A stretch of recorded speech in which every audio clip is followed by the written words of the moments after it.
Ajran donna un nom à l'adolescent. Ce fut Sivesh, qui dans la langue des démons signifie le beau, ou peut-être le bienheureux. Il fit de Sivesh son compagnon et lui prodigua beaucoup de talents incroyables, comme il l'avait promis.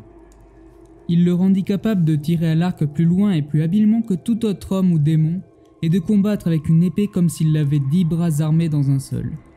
En touchant son front d'une bague de jade, il le rendit capable de lire et de parler chacune des 7 langues de la terre inférieure, et d'une bague de perles, chacune des 7 langues des hommes.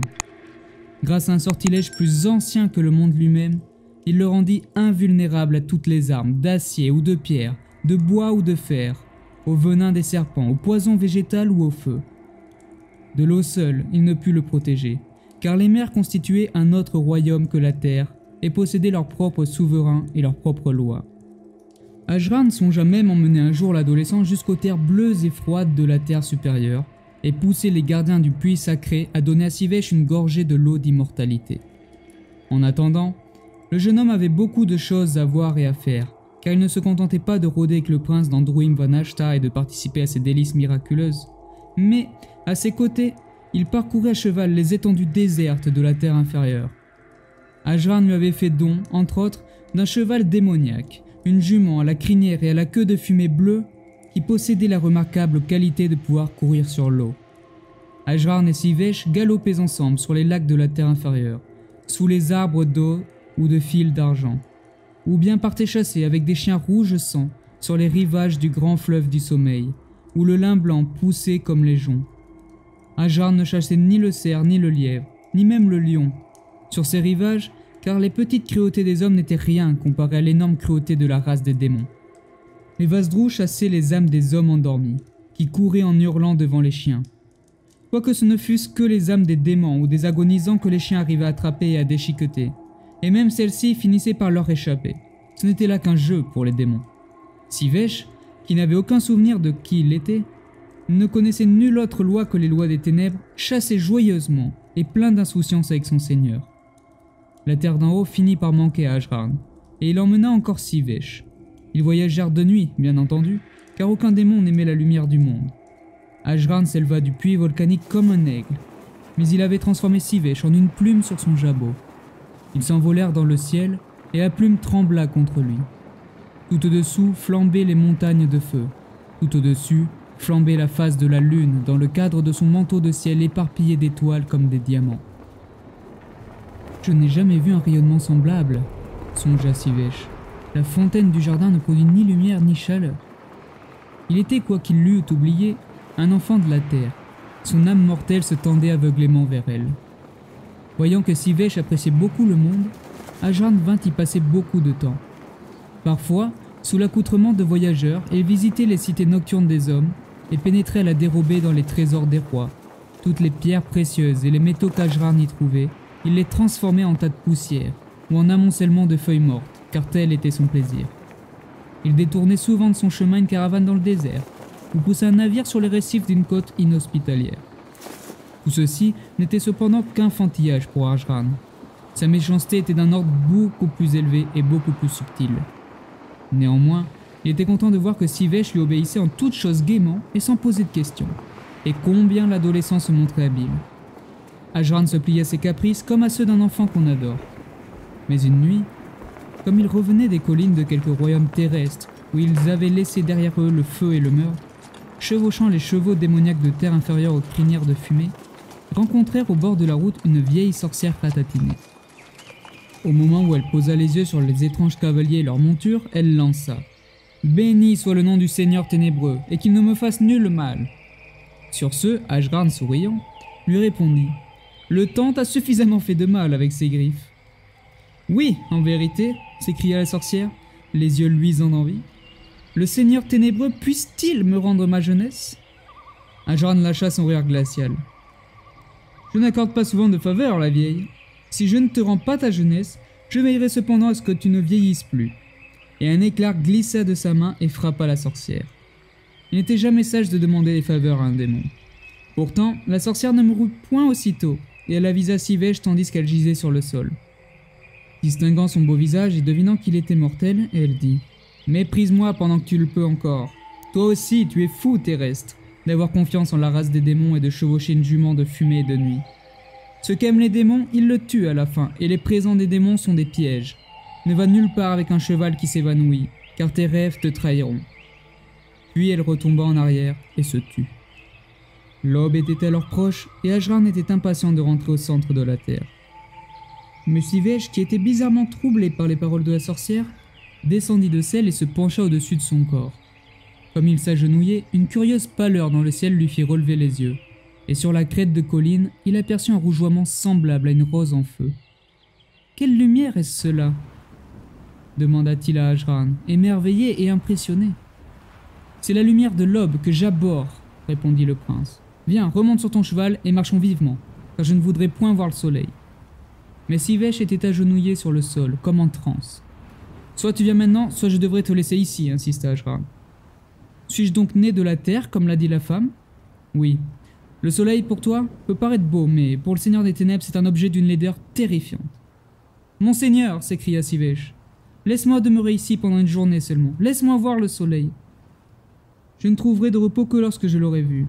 Et pourtant, ajouta-t-il, si tu m'ordonnes de rentrer avec toi, je le devrai, car tu m'es plus cher que tout au monde. » Ceci radoucit l'humeur d'Ajran. Il ne désirait pas laisser le jeune homme, mais il prévoyait quelque malaise si la vue d'une journée terrestre lui était refusée. « Reste donc, acquiesça Ajran, pendant une journée. » Puis, lui jetant un petit pipeau d'argent ayant la forme de la tête d'un serpent, il ajouta « Souffle dedans à la nuit, et il m'attirera à toi où que tu sois. En attendant, au revoir. » Il enfonça alors ses éperons dans sa bête et s'éloigna au galop plus vite que la pensée, et même la jument de Sivesh, qui avait piétiné et henni nerveusement devant le ciel de plus en plus clair, s'enfuit en le suivant. Sivesh ressentit une peur soudaine d'être abandonné dans le monde des hommes, seul sur la colline, à côté du corps de la sorcière, l'éclat terrible de l'aube emplissant l'Orient. Mais alors s'enfla en lui un bonheur qui crut comme une mélodie dans son cœur. C'était ce qu'il avait éprouvé lorsque Ajran lui avait parlé pour la première fois à Druim Vanashta, mais cette fois-ci, il ne put en déceler la cause, en dehors de la lumière par-dessus les collines. D'abord vint le jade, puis le rubis, puis un disque d'or qui lança des rayons semblables à des flèches de feu et enflamma le monde entier. Puis une couleur emplit la terre, que le mortel, qui avait vécu en la terre inférieure, n'avait jamais vue. Des verts, des safrans, des rouges. Tout son corps semblait s'éclairer, tandis que le monde paraissait flamber sous le soleil. Jamais dans les salles nocturnes, ou les rues aux ombres brillantes de la cité des démons, il n'avait vu de splendeur comparable. Il resta debout à pleurer comme un enfant perdu qui retrouve soudain son foyer. Toute la journée, Sivesh erra par monts et par vaux, et ce qu'il y fit, nul ne le sait. Peut-être charma-t-il les renards ou les oiseaux dans les airs pour qu'ils le suivent. Peut-être s'arrêta-t-il dans la cahute de quelques bergers, et y trouva-t-il une jolie fille qui lui apporta un bol de lait, ainsi peut-être qu'un bol plus doux encore que les dieux ont confié aux femmes. Quoi qu'il eût fait lorsque le soleil descendit dans la mer, comme une marée enflammée, il gisait, épuisé sur la colline, et s'endormit sans se rappeler d'utiliser le pipeau que lui avait donné Ajran. Ajran arriva bientôt à sa recherche, passant comme un vent d'encre sur les terres. Sivesh ne s'était pas aventuré bien loin. Le prince le découvrit aisément. Ajran était en colère. Pourtant, en le voyant endormi, ses beaux yeux bien fermés par l'épuisement, il laissa retomber sa colère et éveilla l'adolescent d'une touche délicate. Sivesh s'assit et regarda autour de lui. Ne tarda pas à distinguer Ajran dans le vent. « Tu as omis de m'appeler, » lui remontra Ajran, « et je dois venir te chercher comme ton esclave ou ton chien. » Il n'en parla pas moins avec calme et un certain amusement. « Que mon seigneur me pardonne, mais j'ai vu tant de choses. Ne m'en parle point, » dit Ajran sèchement. « Je hais les choses du jour. Maintenant lève-toi que je te ramène à Druim Banashta. » Ils rentrèrent donc, l'adolescent sa langue bloquée dans la bouche et la tristesse sur le visage. Car aimant Ajran, il désirait partager avec lui toutes les joies qu'il avait ressenties devant le monde. Que la cité parut froide et sinistre, tous ses joyaux et sa splendeur ternis par l'éclat du soleil, alors que la lumière froide et éternelle de terre inférieure ressemblait à une haleine de glace sur son âme. Ajran vit tout cela dans les yeux de Sivesh, mais il rejeta sa colère comme auparavant. Il chercha à distraire l'esprit du jeune homme. Ajran convoqua les Drins, les forgerons nains de terre inférieure, et leur fit construire pour lui, en une seule nuit, un vaste palais sur un lieu élevé de Druim Banashta. Il était fait d'or, métal que les démons n'affectionnent guère, éclairé par un millier de lampes multicolores et encerclé d'une douve de magma volcanique. Une telle maison était sans rival, même parmi les splendeurs variées de la ville. Sivesh s'émerveilla devant elle, mais il ne put dissimuler ses pensées à Ajran, car l'or n'était pas comme l'or du soleil, et le magma dans la douve ne le réchauffait point. Ajran rassembla ensuite son peuple pour une fête, et guidant Sivesh avec légèreté par le bras, il marcha avec lui parmi les invités scintillants. « Il est temps que tu goûtes aux femmes, mon chéri, tu dois prendre une épouse, dit-il. Vois parmi les Vasdrous et les Eshva se trouvent les beautés les plus magiques de mon royaume. Choisis, et n'importe laquelle d'entre elles sera tienne. » Sivesh regarda autour de lui, mais les jolies figures des démons ressemblaient à des masques en papier. Leurs chevelures noires mornes, leurs yeux tels des mares stagnantes, leurs membres se mouvant comme des serpents. Il pâlit encore d'inquiétude profonde et ne sut que répondre. Ajran se contenta de lui caresser les cheveux et eut un sourire. Il retourna seul de nuit jusqu'à la colline où il avait trouvé Sivesh endormi. Adoptant là la forme d'un loup noir, il creusa la terre à l'aide de ses griffes. Au bout d'un moment, il découvrit une petite graine qui était en train de germer. Il s'empara rapidement de cette semence, et sous sa forme la plus rapide, celle d'un éclair, il retourna à toute vitesse jusqu'à la terre inférieure. Dans le jardin sombre, à côté de la fontaine de feu, il planta la graine dans le sol, et prononça au-dessus d'elle certaines paroles et la saupoudra de certaines poussières. Il fit bientôt mander Sivesh. Sivesh se tint à côté du prince des démons, et au début il ne vit rien que le parterre d'humus fraîchement remué. Alors, du centre du parterre partit une fente qui ressemblait à un ver en train de se tortiller, et après la première, 6 autres. Bientôt apparut une ouverture, et la pointe de quelque chose qui poussait passa à travers, tel le museau d'une taupe. « Oh, monseigneur, qu'est-ce que ceci ?» demanda Sivesh, partagé entre l'horreur et la fascination. « J'ai planté pour toi une fleur rare, » répondit Ajran. Glissant son bras autour des épaules du jeune homme, il le pria d'attendre. La pousse de la mystérieuse plante apparut alors. Dès qu'elle se fut libérée de la terre, elle se mit à arborer des feuilles et des bourgeons, qui flétrissaient presque aussi vite qu'ils se formaient. Un bourgeon, cependant, enfla comme une bulle sur sa tige, enfla pour atteindre une taille inhabituelle et s'ouvrit alors. À l'intérieur se trouvait une fleur entièrement développée, ayant assez la forme en coupe d'un magnolia, du violet le plus pâle mais veiné de rose. C'était plutôt miraculeux. Le jeune homme reprit son souffle. Mais ce qui se produisit ensuite fut plus merveilleux encore. Les pétales bien formés de la fleur s'ouvrirent doucement un par un, chacun révélant derrière lui un autre pétale d'un bleu plus foncé et plus ravissant, et la fleur fut enfin largement ouverte comme un éventail.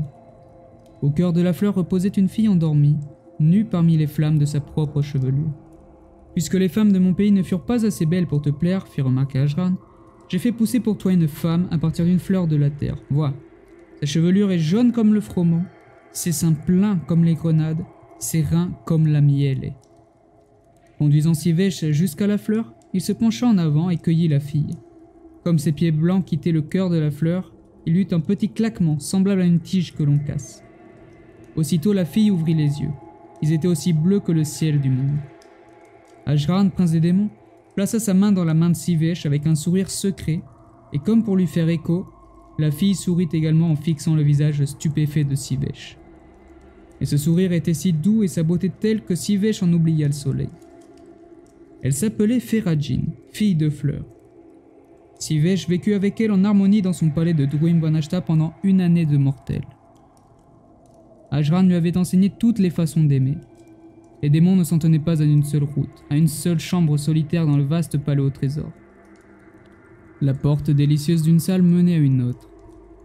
Ferajin, avec le miel de ses reins, sa douceur de pomme, sa chevelure de froment capable de coucher son amant et elle-même sur un tapis élastique d'or parfumé, était aussi mûre que la terre pour le plaisir de Sivesh.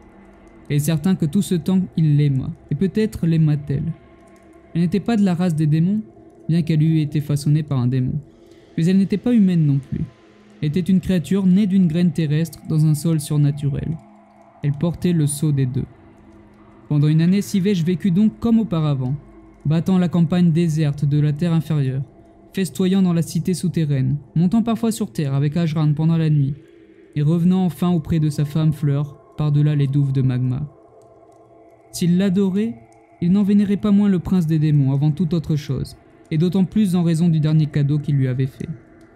Peut-être un sortilège fut tout aussi mis sur lui lorsqu'il prit la main de Ferajin, car il serait étrange qu'il l'eût oublié aussi longtemps et aussi complètement le monde du jour qu'il pouvait visiter à loisir pendant la nuit, pouvant même chasser les âmes des hommes sur les berges du fleuve du soleil. Mais le prince des démons ne pouvait tout prévoir, et ce fut Ferajin elle-même qui provoqua la rupture de l'enchantement. Elle venait du monde, quoiqu'elle fût façonnée par un démon, et son cœur était toujours le noyau de la graine qui obéit aux lois naturelles et aspire à l'air et à la lumière. Soudain, le dernier jour de l'année, en se levant de leur lit, elle murmura à son mari Sivesh. « J'ai fait un curieux rêve dans mon sommeil. J'ai rêvé que je gisais dans une caverne, que j'entendais une corne de bronze qui sonnait dans le ciel, et je savais qu'elle m'appelait. Je me levai donc et montai les marches raides de la caverne pour la rejoindre. Le chemin était ardu, mais j'atteignais enfin une porte. Je l'ouvrai et sortais sur une pelouse, au-dessus de laquelle se trouvait un bol enchanté, tout bleu, avec un petit disque d'or incrusté dedans, et bien que tout petit, ce disque diffusait une lumière qui emplissait la terre d'une extrémité à l'autre. En entendant ceci, le cœur de Sivesh parut bondir. Il se rappela aussitôt l'aube où il avait vu le soleil. C'était comme si une ombre était tombée tout autour de lui, à part dans sa poitrine et son cerveau, qui étaient enflammés. Il regarda la belle Ferajin, elle était comme une silhouette de brume. Le palais qui les entourait était terne, comme le plomb jaune. Il sortit en courant dans la cité.